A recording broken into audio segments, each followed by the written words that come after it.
party's over. Dad's home. They've had a big fight, like two kids in a schoolyard. You know, they fight like hell. You can't stop them. Let them fight for about 2-3 minutes. Then it's easy to stop them. And then Daddy has to sometimes use strong language. You have to use strong language. Every once in a while. Trump ended the 12-day war, and now Europe's calling him Daddy. And Daddy likes it. Mark Rutte, the NATO chief, who is your friend, he called you Daddy earlier.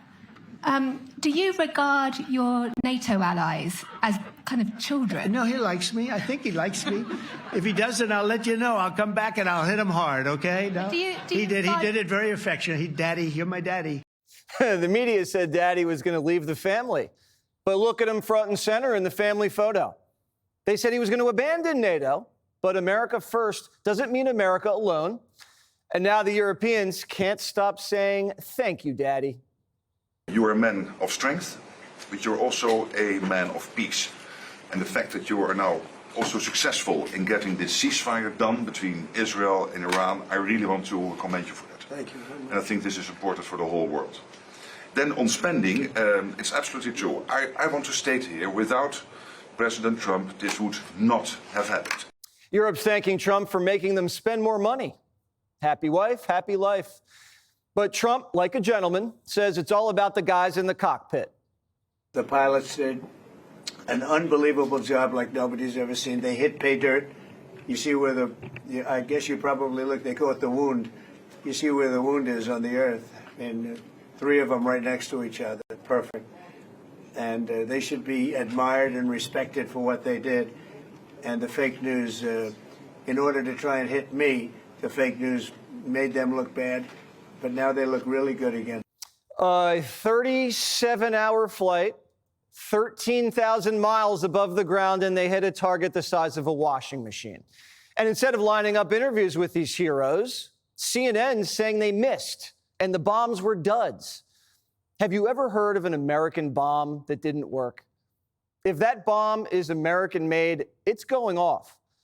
We dropped these bunker busters into the ventilation shaft. These suckers slid down the shaft untouched and detonated in the middle of the lab. We basically slid a stick of dynamite down a chimney, and the media is claiming the living room's still intact. This was an unbelievable hit by genius pilots and genius people in the military, and they're not being given credit for it because we have scum that's in this group, and not all of you are. You have some great reporters, but you have scum. CNN is scum. MSDNC is scum. The New York Times is scum. They're bad people. They're sick. And what they've done is they're trying to make this unbelievable victory into something less. The original word that I use, I guess it got us in trouble because it's a strong word. It was obliteration. Rubio says it's like we sank a dozen full-court shots in a row. Here's a fact. The conversion facility, which you can't do a nuclear weapon without a conversion facility. We can't even find where it is, where it used to be on the map. You can't even find where it used to be because the whole thing is just blackened out. It's gone. It's wiped out. It's wiped out. Then we dropped 12 of the strongest bombs on the planet right down the hole in 2 places. Everything underneath that mountain is in bad shape. After Operation Midnight Hammer, we thought we'd have to be defending ourselves against the Iranian attacks. But instead, we're defending ourselves against CNN attacks. The instinct of CNN, the instinct of the New York Times is to try to find a way to spin it for their own political reasons to try to hurt President Trump or our country. They don't care what the troops think. They don't care what the world thinks. They want to spin it to try to make him look bad based on a leak. All of the evidence of what was just bombed by 12 30,000-pound bombs is buried under a mountain, devastated and obliterated. So if you want to make an assessment of what happened at Fordo, you better get a big shovel and go really deep because Iran's nuclear program is obliterated. We basically threw grenades into a rabbit hole, and CNN is saying there wasn't any damage because they can't see underground.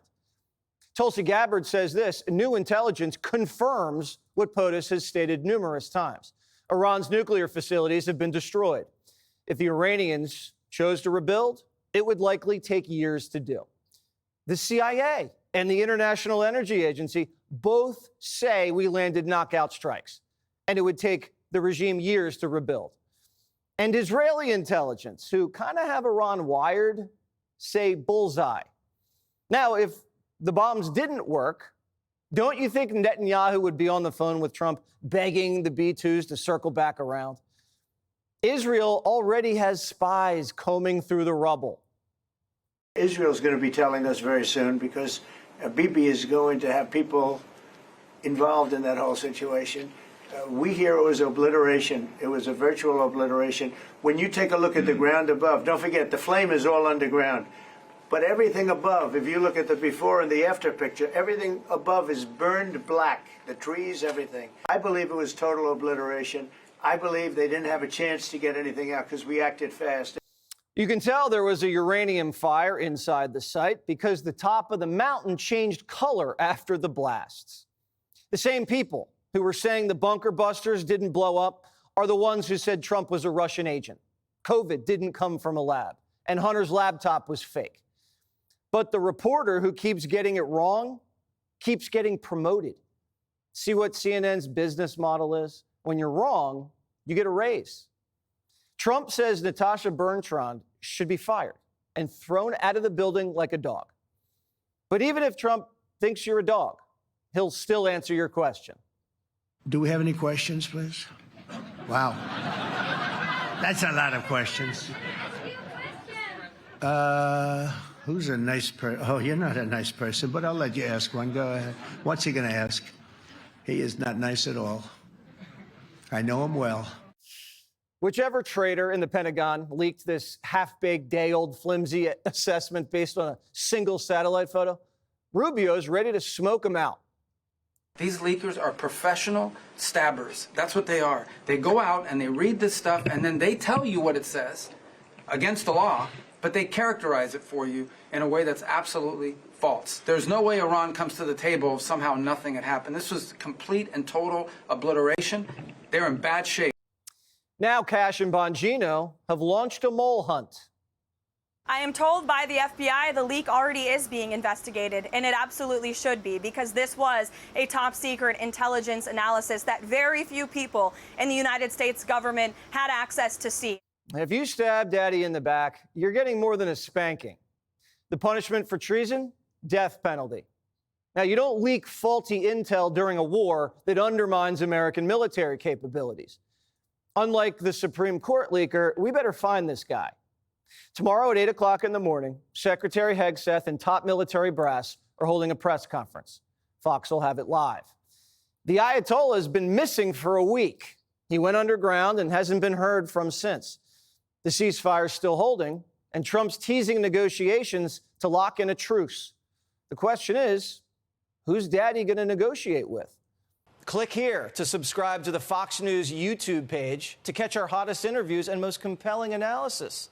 You won't get it anywhere else.